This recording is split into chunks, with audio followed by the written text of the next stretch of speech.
Screenshot from U.S. Tsunami Warning Center on October 19, 2020 showing the areas under tsunami alert.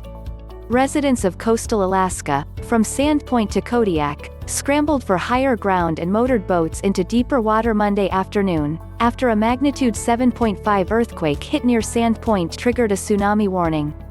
Large waves did not appear, but life in the communities was disrupted by the emergency. The National Weather Service downgraded the warning to an advisory toward the end of the afternoon. Raynelle Gardner, who works at the Sandpoint School, said residents felt the violent shaking of the first quake. The school is the community's tsunami evacuation point. "Yeah, there are a lot of people in and out of here right now," Gardner said a few minutes before a wave was projected to arrive. Some students were still in class, but many parents came to pick up their children.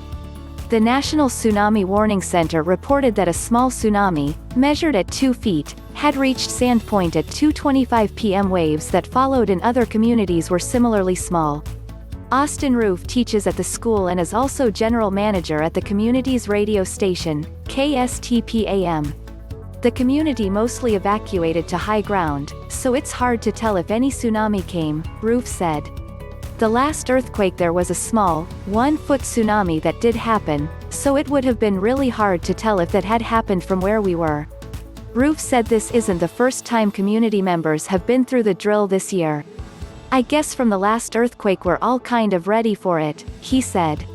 "So it is what it is."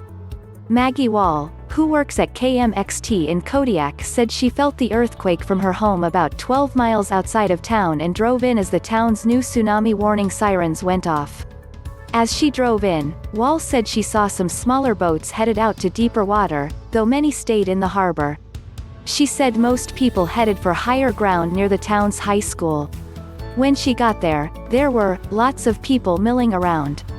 She hesitated to describe the evacuation as routine, but Wall said people in Kodiak know the drill. "We know to grab our important stuff and grab the dog and whatever and where to go," she said. "We've been through it.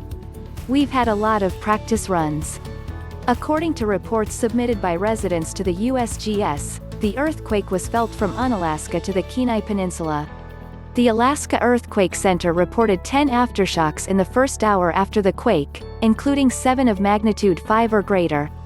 The largest was a magnitude 5.9 at 1:45 p.m.